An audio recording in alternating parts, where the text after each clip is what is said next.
Hey, welcome back to the State of Love and Trust. It's episode 302, and this week we celebrate Dark Matter as it turns 2 years old by taking all the tracks on the record, putting them in a blender, spitting them back out in a complete different order. It's called retracking, and we've done it before, and we'll do it again. It's all next on the State of Love and Trust.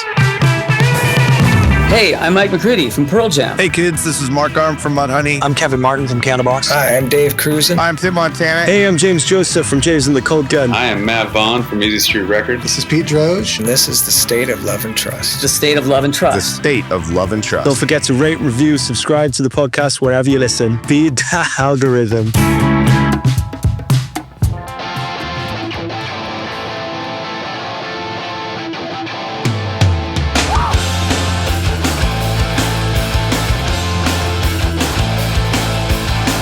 Welcome to another episode of the State of Love and Trust podcast. I'm one of your two hosts, Jason Kerepesi, and alongside me, as always, is Paul Ghiglieri. Paul. Episode 302 is coming everyone's way, and I figured, we had a great chat with our friend Jeff Whitman last week about his Dark Matter photography book, the tour. Sure did.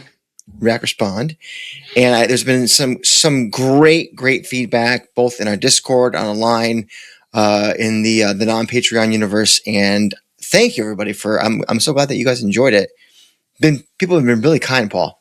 No, they've been exceptionally kind, and Jeff is kind, so that made it a lot easier to do. Fact of the matter is that this book is exceptional. I can't wait to have it right here on the shelf, and you should be excited about it too. So we figured, let's go ahead and stick with the Pearl Jam theme. Was it 2 years ago? Just about this week, Dark Matter came out. And there is there's a series that we did a long time ago. We started a long time ago, and we kind of got to the end of it. So we hit every album aside from Dark Matter on this series. And now we finally have the chance to get to it. But before we get to it, let's go ahead and make sure that you know that you've got to like the video, subscribe to the channel, and hit the bell for notifications. What did I say last week? 35% of people who watch these videos don't even hit the like button. Like, what's the deal? It's right there. Just, I kid, but honestly, the algorithms, the YouTube people, they love a good click. It'll put this video in front of more people's faces. So we appreciate anybody who's done that. If you're listening only, Paul, what should they do? You're going to rate, review, and subscribe on your preferred podcast platform of choice. Feed that algorithm. You've got to give it something to eat. I love that illusion. Also, what am I doing? You are churning butter. Goddamn right I am. That algorithmic butter. You love to see it. Churn that algorithmic butter. We're bringing that back. That's one of my favorites. First it was harvesting and tilling, and then it depends on the season, you guys. It does. It's springtime, The butter's not on the mind right now. We get to September, October, we'll start churning it again. Okay, fair enough. So the series that I alluded to. Plant algorithmic seeds. How about that? Oh, yeah, because then you harvest them in the fall. Yeah. Right? Something like that. Isn't that how that works? Or we could tend to our algorithmic garden. Oh.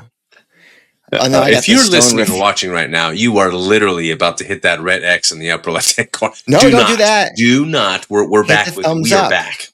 This is the content you're looking for. I swear to you.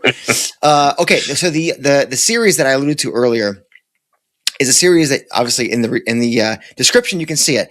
It's retracking. So if you're new to this, what this means is the gentlemen in the band, Pearl Jam, have put out albums, and they're all in a certain order. And a lot of time, energy, and thought goes into how these songs are sequenced on an album. And if there is a vinyl included, obviously you have to keep in mind that there is generally a break around 22, 24 minutes. And so you can't have certain songs overlap that. You have to put them on the B-side, and it's a whole thing. And a lot of times record labels will get involved, and they'll be like, I think this should be first. I think this should be last. Blah, blah, blah. So there is a lot of thought and a lot of cooks in that kitchen when it comes to sequencing and tracking a record. And we say, nay, Paul, nay to that. We shall retract them all. We shall retract them all. Yes. As sacrilegious as it is for some of these records. But we did all of them, actually. This is the only one left. Dark Matter is the only one left. So, came out for now. Exactly. For now. All of you naysayers out there and all you worrisome willies who are like, is Pearl Jam not going to do any more new music? Yes. Manifest. So before they manifest a new record, we're going to go back to Dark Matter. We're going to retrack it, flip it on its head, move things in and out of order. And we have reasons. Otherwise, this would be a really short podcast. So what happens is Paul or I will go first, and we'll do the entire record. And maybe the other person will chime in, a little question here and there, a little comment. And then the other person will do theirs, same thing. And then we'll talk about it. So do you have a pin to flip? What should we do here? How should we decide who goes first? I do have a pin to flip. A State of Love and Trust pin. How about that? There we go. Okay. So logo side is who? You pick. I don't know. Okay, your logo side. I'm pin side. What do we got? Logo side. Logo side. Jason goes first. Let's get my notes. Now, you guys know out there who are old time. Long time, first time? You guys out there who are old timers will know that I tend to, with these exercises, I spin a yarn. Mm-hmm. I generally have a bit of a narrative going on. And this is probably no different, sort of. Now, I like this series a lot because I love albums, Paul. I love that there's these intentional statements. Concept albums or like narrative storytelling? All albums. I just love the idea of an album, of a piece of art that has been sequenced a certain way. It's got chapters of music. If it's a concept, that's cool too. My brain tends to like an arc. And I think that's why I like certain set lists when it comes to the live music as well. I like arcs, both musically and thematically. So I like these because it gives me a chance to flip it on its head and listen to it in a way that my brain really likes to hear it and to process it. I also did a lyrical in and out, the end lyrics of a song and how they interact with the first lyrics in the next song are often something that I was paying attention to, on top of how the music ebbs and flows, which I think is something that we've both often done. And you'll find in mine that there's waves. Speaking of ebbs and flows, there's waves, there's couplets, maybe even a triplet, groupings that kind of feel like they're part of something in the general thematic way. I think they're kind of like magnetically together. So you'll see that as well. So I'll get into it. My first track, Paul, you ready for this? I am. Without further ado, pray tell. Okay. My first track is Upper Hand, Paul. Ooh, I did not expect you to open with that. Oh, yeah. Explain yourself. I shall. Musically, I think this is the perfect opener. You have kind of like that 3-act play, with the digital bits, the new age bits, and then you've got like the kind of the classic bits, and then it kind of opens up as Pearl Jam songs are wont to do. And I think it's like a prologue of sorts to the themes of the album, but from a very personal point of view. So, I mean, just imagine starting the album like this. The distance to the end is closer now than it's ever been. Holy crap. That is a pretty cool way to open an album. Already I'm lyrically like, speaking, yeah. What? Exactly. So I love that it hits you with that. It's got a little bit of everything, like I said. The futuristic opening, your Ledbetter Black style McCready bits in that middle section, the introspection of yield and no code is on there, the emotion of verses is on there, and on we go. The second verse especially sets the table nicely for me. Lonely ship on the horizon, silhouette fading out, bright lights make for dark shadows, the lines once defined getting blurry now. What we believe to be obviously good and obviously bad, that gets muddied. And those in control use deception, they use misinformation to divide us, to blur an otherwise obvious goal, I think, of harmony and community, something that we all out there as Pearl Jam fans seek. And I think as the song builds, I feel it does so that the intensity of the themes of the record. And so the ambition, so does the ambition of the warning kind of herein. Ed is pleading for help to get back home. That's the outro, right? He's trying to get back to a safe, comfortable place where the promise of tomorrow is equal for everybody. Well, Paul, people are tricky beings, and it's not always so simple. So first things first, we got to identify the fly in the ointment. We got to pinpoint what has made us feel a bit disconnected. So now the album in earnest, quote unquote, he puts in, inverted commas, begins. And so my second track is going to be Running. Running. Okay. Yes, sir. Yes. I want a bolt of energy to start like the 2.0 dark matter, as it were. This song is like the knee-jerk reaction to our situation, our station in life. It's visceral, it's unapologetic, and it may be a bit hasty. It flicks the switch and it shines a spotlight on this intruder, on those culpable of working to unbalance and deharmonize us. It's quick, it's to the point, it's relentless, it's unabashedly provocative. There is no mincing words in this song. We see there's a problem and we know how we feel because of it. But what is it, Paul? Well, that is the dark matter, sir. That is the next track, Dark Matter. So, we have studied that which makes us feel so deeply and that which we understand to be the root of what ails us. So this title track is as big sonically as it is thematically. We know this. We appreciate this. I mean, I remember when I first heard that digga digga digga, I go, holy shit, this is thick. Jeff on the 12 string, this is big and heavy. It's discovered and name-checked the cause of our instability in this song, of our lack of harmony. And at the same time, we cannot believe that anyone is buying what these scoundrels are selling. Flabbergasted, even, Paul. I'm going to go at that hard. Flabbergasted. Here are some lines here. It's strange these days when everybody else pays for someone else's mistake. This blame takes shape, still everybody else pays for someone's mistake. That's right. And we have no tolerance for intolerance, as the bridge says. We will not sit down and simply allow these powers that be to disconnect us through lies, manipulation, greed. There's a dog. The dog gets it. Do you hear the dog? The dog gets it. We see you. But with the problem identified, now what? Right? Now what? This is such an important step in this album. Simply shining a light on the darkness won't remove it. And that's why the next song is React Respond. Okay. So we have written that scathing email before, right? That harsh letter, that rebuke that people like these surely deserve. But then we sit on it. Let me get the emotions to calm down before I hit the send button, so I don't get fired or yelled at. So we wait and we analyze and we recognize that there's another way, a way that can maybe realize a better long-term reality than allowing our emotions to kind of dictate the next step. We spoke about it with Jeff last week. Yeah. He had a great answer on that question. I think musically speaking, it's been a roller coaster so far on this record. Since running, we've had the fast and then the slow and heavy, and now the kind of the breakneck again. I mean, you got Matt's hi-hats whipping us into an appropriate fury, but then Ed reminds us to harness that energy through thoughtful means. How about this line?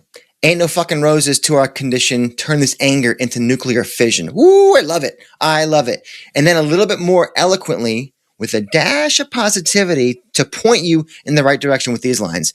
The incandescence that is your essence, the unexpected embrace the unexpected. There's no book on this life. There's no use as directed. The best part I know was when we were connected.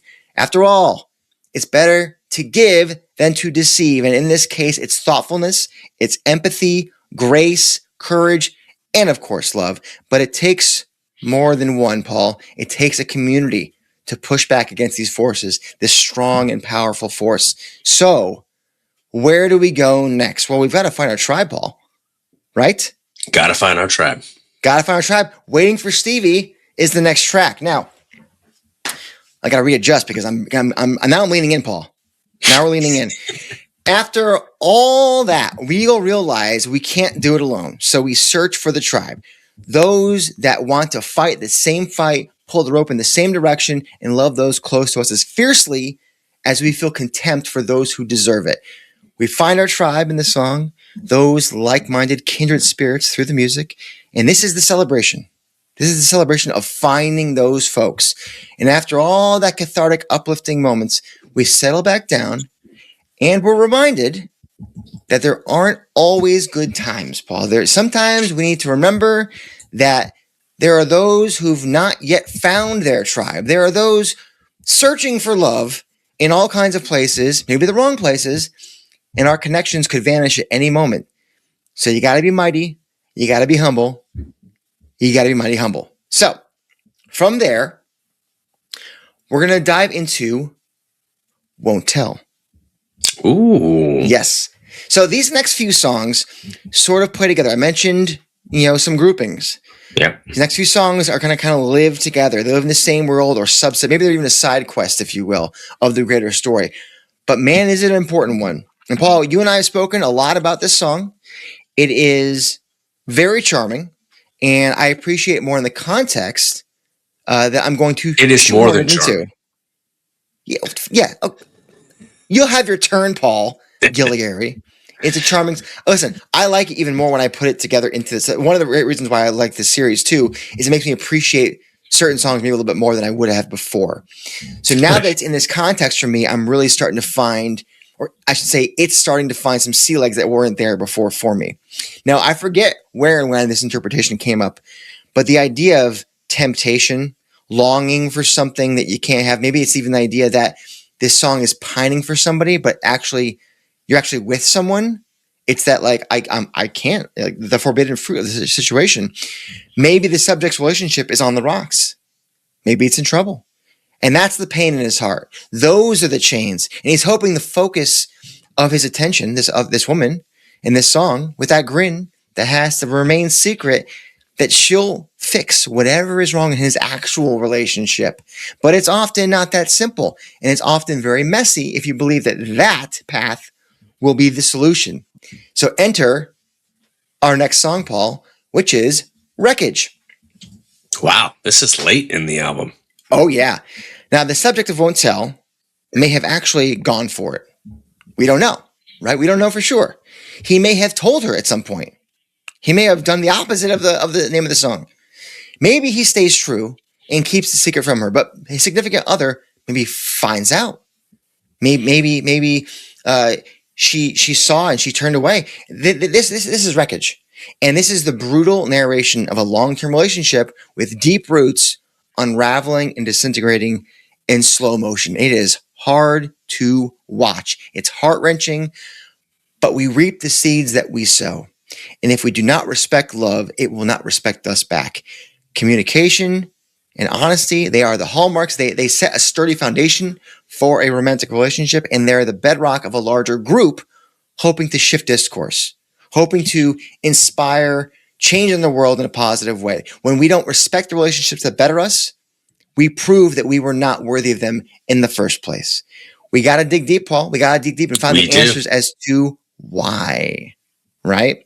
Yep. Now, these selfish actions will hurt those we say we love and who love us back.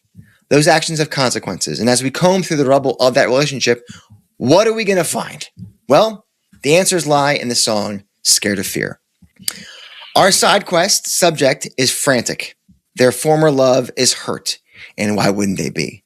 There's something I should have known. Was I acting too proud? Oh, my weakness, did I somehow get too loud? Oh, can I get you alone? Let me fall at your feet. Why must I be compelled to admit defeat? Scared of Fear is regret articulated. It's scrambling, trying to fix what's been broken. But destroying trust is as hard as putting toothpaste back in the tube, right? Can't do that. No, you cannot. It's very difficult. I've tried it. I have children under 10. So, yeah, it is. I got it all over the counter. Scooping. Doesn't work. The person in this story, Paul, they were not humble. And they didn't respect the relationship. And this is what happens. It's terrifying when you're alone, but more so when your isolation is of your own doing. So you got these lines here. Hear the voices calling. Oh, again, they're calling all around my head. Have I lost my friend? Is this what we've become? One last setting sun. I'll give, but I can't give up. I'll live not long enough to stop these voices calling, stop the voices calling all around my head as if you never left. So is this misstep and loss of connection going to haunt this person forever? I hope not. But meanwhile, every coin has two sides, just as that pin has two sides. And so does every story, One is sharper Paul. than the other. That's exactly. There you go. So then my question is, well, what of the person whose trust was breached? What of that character in the story? They got a part to play. And that's where Got to Give comes in. The opening lines to the song, brilliant. Stormy seas behind your eyes. The dark moon is setting on your cheap disguise. Whoever said love is a compromise knew you. On their own, incredible lyrics. When you think of them in the context of what I just mentioned in the side quest, goddamn. Like, I think very few people go through life without feeling heartbreak at least once, without feeling betrayed at least once, right? You haven't lived if you haven't felt this. Exactly. I would agree. Now, perhaps this person has been too trusting, too idealistic to the virtues of love and connection, community, and trust. This is that person's anthem. They are tired of doing right by those virtues only to be disrespected. Something has got to give. And the beautiful thing about this song is you can take it on a personal level like this. It's right there. It's easy to spot. But it's got another layer. Got to give, I think for me, speaks to the dreamers in all of us. The idealistic folks who want the best in everyone. Believe in honesty, believe in truth, believe in community, believe in love. They believe in those ideals wholeheartedly and on their sleeve. And while they're willing to fight for them, God damn it, it is exhausting when others are working against them. And it could be through deception. It could be through ignorance. We see it time and again across society's recent history. Progress for values that enable all of us to be our true selves just cut down for nefarious and greedy and selfish reasons. And this is where we found Ed in the band in 2024. This is where we find ourselves today still, in my opinion. At least I think most of us feel this way. And some of you will disagree, and that's totally your prerogative. But I would advise you to look closer. Look closer at your circles. See which character you are in this story. And as you do, listen to the lyrics in the bridge. Getting to the point where I can't breathe. Getting to the point I got nothing to sing. Getting to the point where life don't mean a thing. Let's get to the point where we are all heard and seen. Let's get to the point we can see, we can believe that we are better together, you and me, yeah, can take on anyone if you can see. And that brings us to the final track, which I think is pretty obvious at this point, Setting Sun. Honestly, I could have very easily ended the record with Got to Give. It's a perfectly cromulent closer, if I may. That's an oldie but goodie. Oh, that's a gem. It's a real good chestnut. But Setting Sun is a thing, and it's also a fantastic closer unto itself, as we know. And I look at this song as the right bookend, the right epilogue to Upper Hand's prologue. And you've got Ed, or the subject, asking for help, helping to carry him home, which of course is a metaphor for safety and comfort, as I said. And that's all we're all really after in this world. Love gets us there. So can we find it, and can we share it collectively? Those are the questions we ask ourselves. Ed sings, they say in the end, everything will be okay. If it's not okay, well then it ain't the end. Well, Paul, it starts with hope. If you don't have hope that the darkness, or the dark matter, as it were, will take control. Setting Sun is another song where I feel the personal layer as much as I do the conversation about the collective. Again, more lines here. Had dreams to you, I would belong. Had the dream, you would stay with me till kingdom come. Turns out forever has come and gone. Am I the only one hanging on? Like that you could be the love of your life, or it could be an empathic, communal, selfless society where we all feel supported to be our best selves. If you could see what I see now, you'd find a way to stay somehow. I feel like I plead this to people all the time. Like if you could just understand where I'm coming from and the goal I'm fighting for, wouldn't you join me? Wouldn't you add a true and fulfilling connection? You'd be welcomed to a tribe that supports one another. You'd feel like you belong. And I know that's what you want, but it starts with trust. And really, the very end of the song couldn't sum up this record's mission statement any better, for me at least. We could become one last setting sun, or be the sun at the break of dawn. Let us not fade. Let us not fade. This is the choice we have to make, Paul. And I know what mine is. And that's Dark Matter, Jason style. Wow. That is a tough act to follow. Well done. You will follow it, though, quite well, I'm sure. So I'm looking forward to this. I'm going to say something. I think that you talked about this idea of like an arc, right? When we retrack an album like this, like retracking an album like Dark Matter, it's really less about trying to fix it. We're not trying to fix an album. It's not broken. It's really more about reshaping that emotional arc a little bit differently, right? Mm-hmm. So the band has a tendency to build their albums with a lot of intention and purpose and sequence those things with a certain sensibility there. It's not always narrative based. I feel like sometimes it's more like energy wave based. Yeah. Yeah. So this idea of like what is an optimal retracking of any of these records is always going to be subjective, and you know that, and I know that as well. But I do have what I think is a sequencing that leans into something just a little bit differently. So I was playing around with this idea that what if you made subtle changes to the sequencing? How does that reshape the album's complexity? Does it land differently? Does it hit differently? And what was interesting about this record, it's the first one ever produced by Andrew Watt. So I found that there was so much sonically about the way it was arranged that when you move a single song out of order, it's jarring. It's really, really jarring. So I find it interesting that you focused on the lyrical content to build that narrative arc, whereas I opted to go more of the sonic route to build that emotional arc a little bit different. Interesting. Yeah. So we took two dramatically different directions with this. And what was cool was because the magnitude of the shift was so great, just moving one or two songs slightly, I realized that I didn't have to completely wholesale, reassemble this from scratch. Because had I done that, I mean, it's almost like, Humpty Dumpty fell off the wall, and at the sonically speaking, like you can't put it back together again. So I felt like just messing with it enough was going to pay dividends if it was strategic, intentional, and purposeful. So here's where we're going to begin. All right.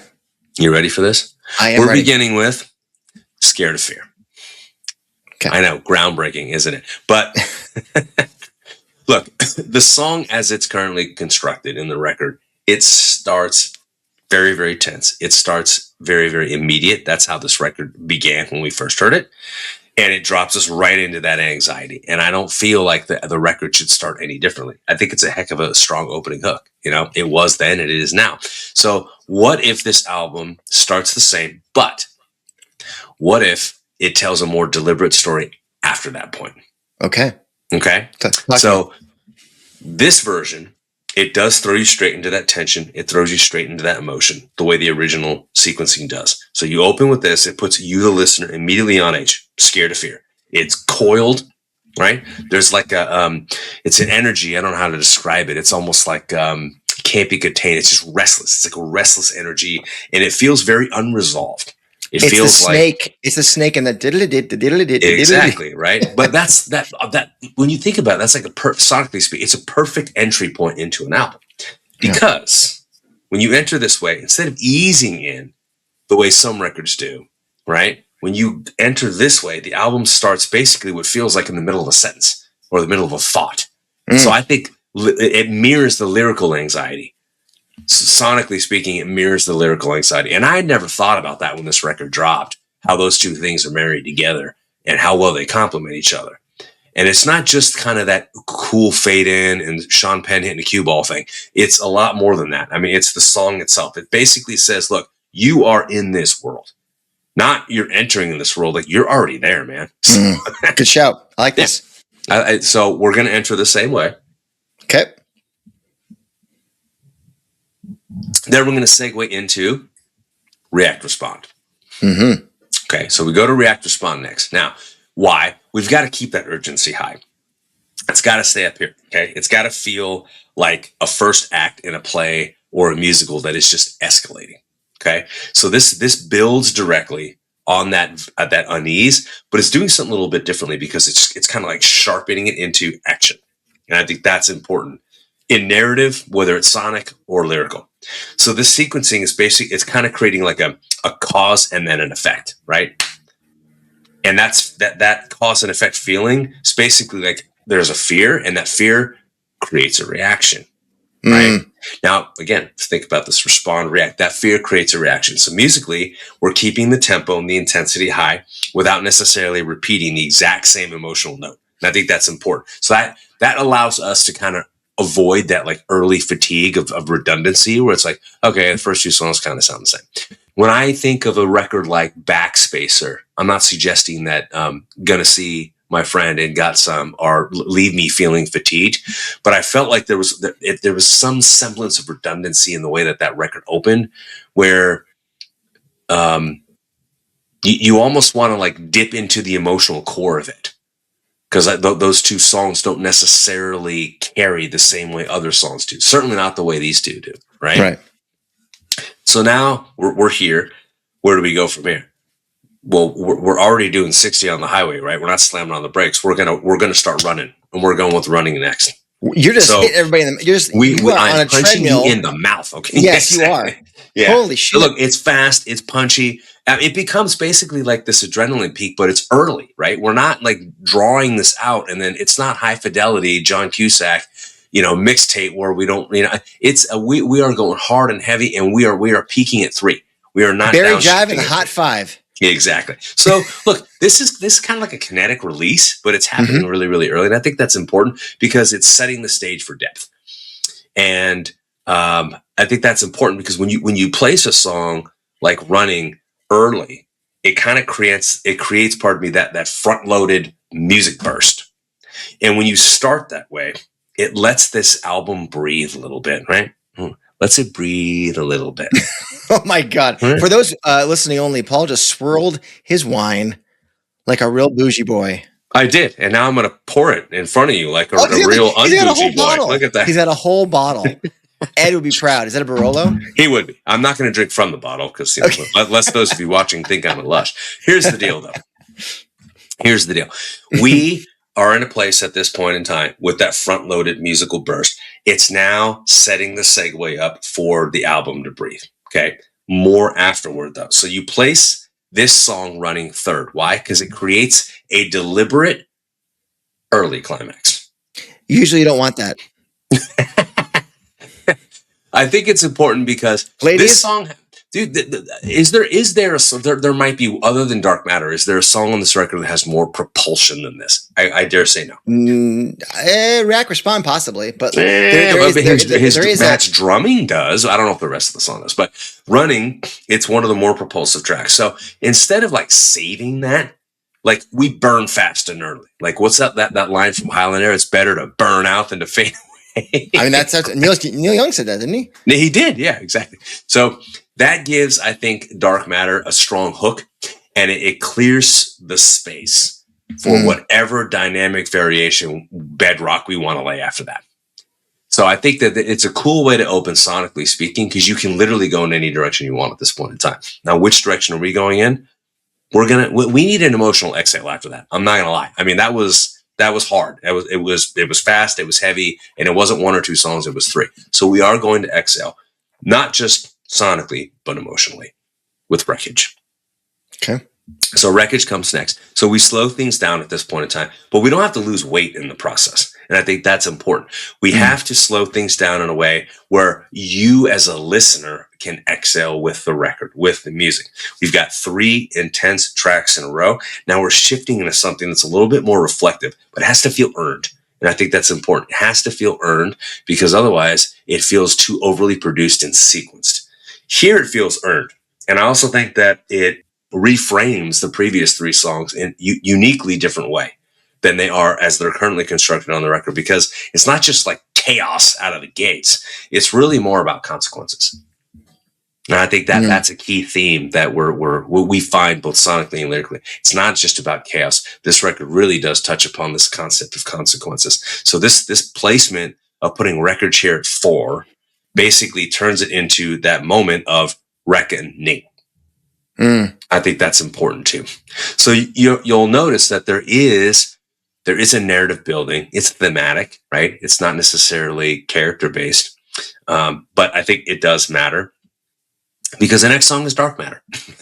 So the title track shows up 5th here, and I think it lands with a lot more impact in this placement because it feels at this point in time kind of like the State of the Union address, if you will, right? Yeah. Or the thesis statement, if you want to call it that, after all this buildup, right? So it's slightly repositioned in the sense that we've kind of moved it away from where it was to give it more thematic weight. So it feels more like a revelation at this point in time. It's not just like an introduction to heavy, the way it feels like on the album currently. It's really about moving this track here for a key reason. So instead of like, it defines the record on a lot of levels. So you've only moved at one spot, though. Only one spot. And Dark Matter both moved down one spot to accommodate. That's that little subtle shift essentially allows you as a listener to experience the kind of like the tension and the fallout. So when this track hits, it feels more like a unifying idea. You know what I mean? And it's just kind of clicking into place at this point in time, sonically speaking, right? So it also, I would say, it becomes a little more conceptual at this point, not just sonic. I think that's important too. That slight, subtle repositioning. So then we're 5 tracks in. Where do we go from here? One of my favorite songs, a song I've long lobbied for, we just won't tell. Okay, now this song adds a level of introspection that we haven't necessarily had on the record yet, and I think it bridges that hard aggression that we open the record with kind of like a platform of vulnerability. So it kind of pulls things inward, and I think after that broader framing that we get from Dark Matter, which is just, I mean, I see the album cover when I hear that song. There's something cosmic about it. You know what I mean? It's really just out there. But this song feels a lot more guarded. It feels very personal. And we talked about a myriad of reasons as to why. But sequencing wise, I think it narrows the lens from like big macro to micro, right? It goes from like big themes to more like individual, emotional restraint. And I think that piece is important too. So you're noticing kind of a progression here, which leads us to Upper Hand, and that's song number 7. Here, obviously, when you compare and contrast Upper Hand with Won't Tell, obviously Upper Hand expands things sonically in ways that Won't Tell does not. But I think that this track, Upper Hand, what it benefits from is kind of like being placed right in the middle of the record. And so it's like the horizon line in a lot of ways. And when you look at, like, say, if you're at the beach, you look at the horizon, like, it just widens your perspective. And I think Upper Hand has that impact, has that effect on this record. And when you place it here, so it's a subtle turning point. I'm not going to lie, but sonically, it really stretches things out. It kind of gives Dark Matter, the album, not the song, more breathing room again. So thematically, we're kind of in this weird gray area at this point in time, because we talked a little bit about control at the beginning, and then recently with some of the more vulnerable songs, there's kind of themes of surrender. So it's kind of like this weird dichotomy of control and surrender, and they're going back and forth, and it kind of makes you think that this here is a perfect bridge between being introspective and being reflective and looking inward and being deep and vulnerable, right? So it's that introspection and deeper vulnerability, and there's the bridge. So where do we go from here? Obviously, we got to go to the emotional core of the record, which is Waiting for Stevie. So I think Waiting for Stevie, the title aside, it's one of the more reflective songs on a lot of levels. It is on so many levels what I would say kind of like the heart of the record. I think it's most folks' favorite song on the record, and I think that's indicative as to why. But it also kind of like clarifies the center in a lot of ways. So when you have a song like Waiting for Stevie and you have a song like Upper Hand, and you piece them together here, they anchor the album in a lot of ways instead of kind of getting lost in sequencing, which admittedly, the way the record is currently structured, I feel as though Waiting for Stevie and Upper Hand do kind of get lost in the sequencing. I know it was very intentional and purposeful, but it's not often that a song of Waiting for Stevie's magnitude happens where it does on a record. You think it would be placed a little bit earlier. Now, that doesn't mean that I shove it all the way up into the top 3 or 4. I do not. In this case, it's song number 8. But I do think that when paired with Upper Hand in this way, I think that it does kind of create like this reflective center. So it's less about the tension, and it's more, I think, about the meaning at this point in time. And I think that's important here, because it's going to land heavier for us. Because at this point in time, where are you as a listener? We're done with those first 3 songs. So you've been softened up, right? You want to talk about churn and butter? You've been softened up. Exactly. Like the bread is rising. So now that you've been softened up, we're ready for what I would say the softest song on the record is, which is Something Special. By the way, I was tempted to leave this off. I'm not going to lie. I did. I know you did. And it's a warm song. It's a hopeful song. It really feels like an Eddie Vedder B-side. It feels like something that should be on Earthling 2. It's the kind of song that I had a hard time. You're right, so why are you wrong? What's that? Right. Okay, so you're right, so why are you wrong? Because it's the only song on the entire record that can act as a tonal lift in the way that it does. There's not another song on the record that can do it in this way. Why does it need a lift? I'll tell you why. Because after all this emotional weight that we just had to endure off the previous track, Waiting for Stevie, this kind of feels like a light breakthrough. You know what I mean? It's heavy, man. I mean, we've been dealing with a lot of heavy, and with all that heavy, it just feels dark. It feels dense. It feels foggy, and you need this little ray of light to kind of come through. It's not carefree. You know what I mean? Like, there are some Eddie Vedder songs. It's not Soon Forget. It's not whimsical, but it does introduce, I think, a level of something that's missing in every other song on the record, which is gratitude. There's an element of gratitude in Something Special, and I think it has a lot to do with the subject matter, right? He's writing a letter to his daughters, I should say. And there's a level of warmth that's not present on any of the songs. So in terms of sequencing, right, it kind of prevents Dark Matter from sinking too deep into that dense, foggy cloud. Because I don't think the record serves itself well doing that, because it's almost like the album cover. It just envelopes you and then it swallows you whole, no pun intended, and then you're stuck. So I kind of feel like that when you look at the album cover, that bending light, it stops, right? It almost looks like a rib cage. I feel like Something Special is that anchor song. That's the wrong word. It's not an anchor song, but it's a song. It's an obstacle in a lot of ways, or a mitigator. It stops it from closing in on itself as a record. It prevents it, I think, from sinking too deep into that heaviness. So that's why I appreciate its placement here at track number 9. It's why I appreciate it on the record, even though I can just as easily be sold into the idea that it should be omitted from the record entirely, or that it belongs as a B-side or a single, or offered up somewhere else. So we're 9 songs in. Okay, 9 songs in. Song number 10, Got to Give. We've got to give, right? At this point in time, now that things are warmer, a little bit easier, we can be loose, right? Let's be human, man. Let's get a little raw for a second at this point in time. And it feels like this is the time to be honest. This is pour 2. It's time for a little late night honesty, right? Or maybe you're listening to this on your way to work and you're thinking to yourself, I am not on pour 2. Just drinking wine at 8 in the morning. All right. No, we are not doing that. But this track, I think, works as a late album, kind of like decompress, man. You know what I mean? So I don't recommend listening to the entirety of Dark Matter at 8 in the morning on your way to work. I'm not saying you can't, but I do think when you put Got to Give here, it feels a heck of a lot better when you're listening to it at, I don't know. It just feels a little bit more, I guess, like tightly wound, more like lived in, like a comfortable shoe or something like that, or a pair of slacks that you've kind of worn in a little bit. I think when you put it here, it makes it feel more like acceptance.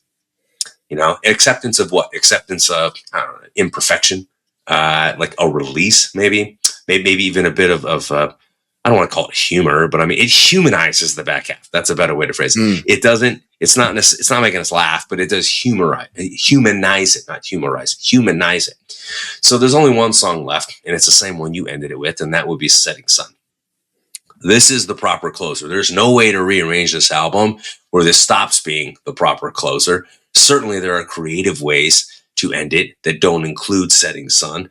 I chose not to go those routes because what I think makes this song the perfect ending to your version, the perfect ending to this version, is the fact that it's resolute, it's reflective, but it's also cinematic, man. I mean, if you go to these shows, and it is like you're watching cinema unfold in front of you. This is why I loved that first leg of the tour where it was closing basically every show, because this is perfect. It is. It's perfect. It's a clean closing arc. It really is. So the final 3 tracks here kind of they form this like gentle descent. And I think that a strong closer, it really benefits from kind of like a contrast with the opener. You know what I mean? Like that contrast is important because where the album began in anxiety with Scared to Fear and React, Respond, Running, it ends more on the reflection side. It ends with reflection. So I feel like the title track, it feels like we're looking back after everything that came before, and it's quietly concluding or conclusive, if you want to say that, without necessarily being like overly neat with a bow tie on it. So again, the opening works as it is now. So I just preserved that. So what were the biggest shifts? I shouldn't say I moved. I pulled Running forward for that like early spike. And then I kind of decided, you know what, let's kind of reshape that emotional center in that closing stretch there. So that's Dark Matter, Retracked. All right. What does the internet have to say about these retrackings? I will say that when we did the first 11 records, I put these retrackings into playlists on Spotify. So if you search the show in like the music portion, I believe you'll find all of these retrackings as playlists. So if you're on Spotify, you can go ahead and listen to these in that order, or make your own. Make your own playlist based on this. Make your own retracking and let us know what it is. I'm curious to see what you think. What you make of Paul's subtle movements. I think just a couple of songs kind of flipped a few spots. I completely just fucking threw this into a blender. You just threw a grenade into the record sequencing. I tend to look at mine. I said narrative, right? I tend to look at mine as concerts in a sense. No, yeah, I loved what you did. I thought that this record certainly offered itself up, lyrically speaking, to complete overall. It really did. Sonically, though, I found that it was very disruptive when I moved stuff around too much. Well, you did something similar to me where you moved running up high, as did I.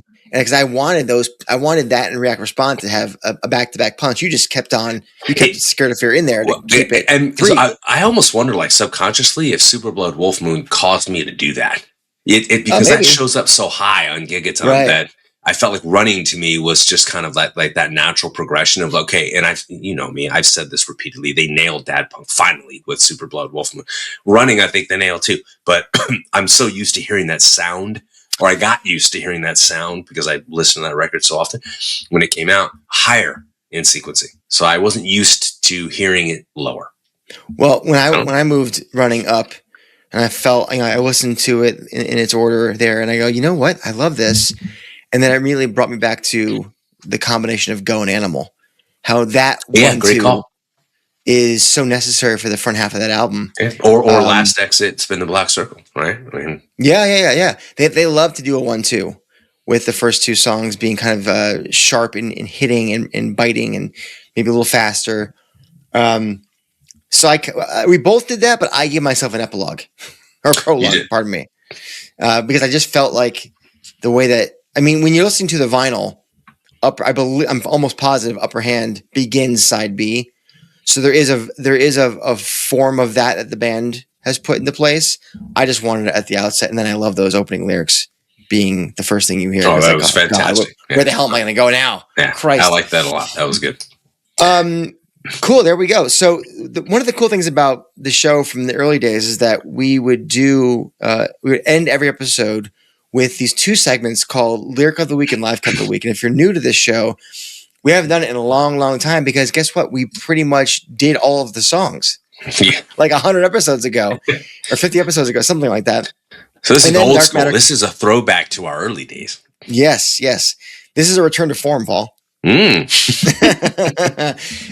So when Dark Matter came out, we go, all right, well, let's wait till the Dark Matter tour ends because as some of you know, the live cut of the week has to be from the tour from whence it came, which would be the Dark Matter tour. So you've got to let that tour complete before you can start doing the lyric and live cut. Well, obviously that's been over for a year now, just about, but we've gotten into this groove with other segments and interviews and the scope has broadened out past this wonderful world of Pearl Jam, but we got to stay true to our roots sometimes.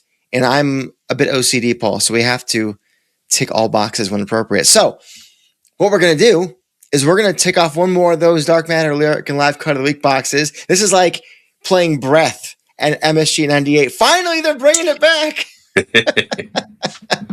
So without further ado, it's the lyric of the week.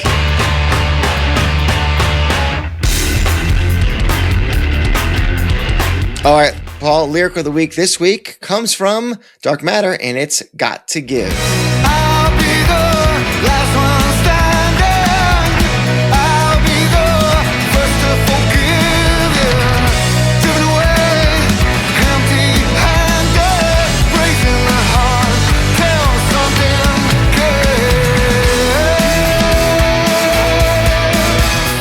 something. Okay, Got to Give. You know how much I love this song. Love it. And we both had it in the penultimate retracking order. This section here, where is the second verse, third verse? What do we got here? So this is the third verse here. You know, what really resonates for me with these lyrics is this idea of being the first to forgive. Mm-hmm. And so when you are at odds with somebody, that's the hardest piece of the puzzle, is finding a way to forgive. And ultimately, that is the bridge towards peace. When you're in a position where you are at odds with somebody, where there is conflict, it's allowing the resentment to build up. It's allowing the resentment to like calcify. That's where you put yourself in a position where you lack. I shouldn't say you lack. You lose the capacity to forgive. So I think it's important that we remain mindful when we are finding ourselves in turmoil, and we're now. I mean, obviously, I can think of some people off the top of my head that I'm having a really hard time offering forgiveness to. Mm-hmm. Me I'm not too. going to mention any names, but I will say that the maintaining the capacity to forgive is key, because especially if it's somebody that you do love, that has loved you well, that you believe in, or you once believed in, and you desire and want to believe in again. Because if you can be the first person to forgive, pardon me, if you can give it away empty-handed, as much as it breaks your heart till something gives, the reality is you've created a bridge, a pathway. You've extended that olive branch, all cliches aside, and you have afforded that person the opportunity to make amends. Like, you've given that person the ticket to ride. I'm just full of these tonight, aren't I? I wasn't going to stop you. Nah, good Lord. Having a drink of that wine. My point is just that you can't move forward without forgiveness. It has to happen on both sides, right? Mm-hmm. But somebody has to be the one to do it first. You know what I mean? It's not like okay, we're both going to do it at the same time, at the same moment. It doesn't work that way. Okay, so when you're willing to have the courage, and I say that, I don't say that word lightly, having the courage, because it does take a lot of courage to be the first one to move forward and do that. When you have the courage to forgive, and you're willing to be the first one to do it, it means that you're showing the willingness to compromise. And if you're willing to compromise, it means that you're willing to build. And if you're willing to build, it means you're willing to rebuild. And in this case, that's exactly what's needed. So that's what really stands out to me about these things. You know what's wild? And that's exactly right in my opinion as well. One thing that really stands out to me with this set of lyrics, and many of you out there may already know this, and I think Paul already knows this, I am not a religious person at all. In fact, I'm probably one of the most opposite of religious people as you could possibly find. But that said, the ideals of one Jesus Christ are this. If you are a believer, if you personally submit to the Christian religion, right, and this is your North Star. Yeah, well, there are prophets and North Stars and every major faith that that's true. That's true. I guess these sentiments in some regard, right? That is true. I am singling out Christianity because it's so dominant in our culture. Sure, but many religions would have this to some degree. But I understand Christianity best. I was a Catholic many years ago, and those who live that book to its actual truth, which I find are not as common as they used to be, maybe. But this is that. I'll be the last one standing. I'll be the first to forgive. Give it away empty-handed. It breaks my heart till something gives. That is the life that you're supposed to be leading. That is the following. That's the golden rule, man. That's being empathic. That's being giving. It's being selfless. That is putting others before you. That is being that way as long as it needs to happen in order to solve the problem and build the bridge. And that is so hard for so many of us to do, to have the patience to wait it out. So much of our culture is, hey, look out for number one. It's literally the instructions when you're on the airplane with the mask dropping. Put yours on first. Mm-hmm. Yeah. Do you know what I mean? Like, I hear you. Like the Jesuit faith, there's a Latin phrase for the Jesuits that says ad majorem Dei Gloriam, which means for the greater glory of God. And the idea behind it is be a person for others. That was the mantra of the Jesuit, be a person for others. And that falls in line with what you're talking about right there. Exactly. And so these are great lyrics when, for me, you can speak to the ideals that we really, I think, should all be following, regardless of what gets you to that point. If it's this book, that book, no book, music, if this is where you land on how to be a person, how to act in society, then you are doing it right in my book. It's a lot of books, but I love these lines because it speaks to how I think we should all be acting towards everybody else. Because all of a sudden you start, like you said, building the bridges, and we can accomplish something. Yeah. But until then, God, is it a challenge? It is a test of faith, right? It's a test of patience, and hopefully something does give, and we can build again, Paul. We can build again. We're trying to solve problems here, guys. Wow. There you go. Lyric of the week. Back. I hope that was as good as Breath was in New York. Anyway, we got to do a live cut. So let's do it. Let's go to our live cut of the week. Ready to stand up!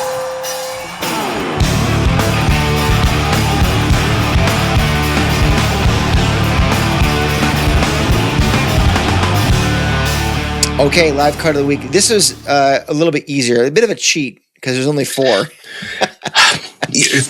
Fair. Yes. But that doesn't mean there isn't one. And I anticipate, hopefully, more renditions of this song. And this was a big topic of conversation when the Dark Matter tour was going on. We kept wondering, why are they not playing this song? What's the deal? And I think what's interesting about it is there's one version that I think we can earmark as the quintessential performance of this song to this date. And that would be Pittsburgh, Pennsylvania, May 16th, 2025.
There you go.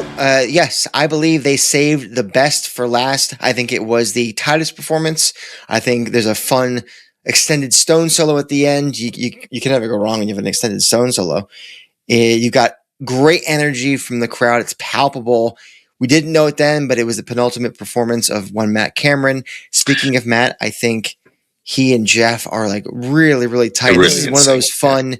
I think I said it in our review many moons ago, but this is the Entwistle song for Jeff Ament. He is just all over the fretboard, dipping and diving like a skateboarder through a half pipe, if I may. He's dropping in, he's popping back up. Staleys, stalefish. What are other terms you skateboarders use? I don't know. I'm so sorry. Just because I live in the San Diego area doesn't mean that I am a San Diego. I'm just trying to think of all the Tony Hawk Pro Skater terms, you know. But most importantly, I think for this song is Ed sounds really good. Mm. He's hitting these notes. He's nailing the bridge, which, as usual, is like the apex of catharsis. And I mentioned some of them in the first main section there. And this is a song that they, at some point, I can't remember when, they drop-tuned it. It's at a certain tuning on the record, and they made it lower, so it's easier to sing. They did the same thing for Waiting for Stevie. I don't think either sounds as good that way.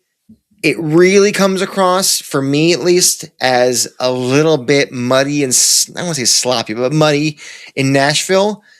But Pittsburgh sounds damn good. The crowd in Nashville sounds damn good. But I was there the next night, but that night, and our friend Sheehan will tell you, and our friend John Andrews were there. They'll both tell you that it was a hell of a night to be at, ending with Watchtower. Not to go on a tangent, but Nashville brought it for sure. And so that maybe carried the song a bit, the performance. But I think you're right. I think Pittsburgh just had everything. All the Pistons were firing. That's Detroit. That's the wrong city. All the Pirates were firing. Oh, man. Look, I could not agree with you more. It's the most polished for sure. Yeah. So there you go. There's the live cut for Got to Give. Hopefully you agree. If not, comment. Algorithm loves that dissent. Go ahead and talk about what you hate. Anyways, thank you for being here. We're actually going to be off for a week. Your boy's traveling and there's just no way to get a new recording in, but we're going to be back. We've got interviews coming up. We got a couple of anniversaries, Paul. We got Binaural and we got Avocado. So we got some Pearl Jam focused stuff coming up. We have some not Pearl Jam stuff coming up. I think we got to get back to one of those retracking.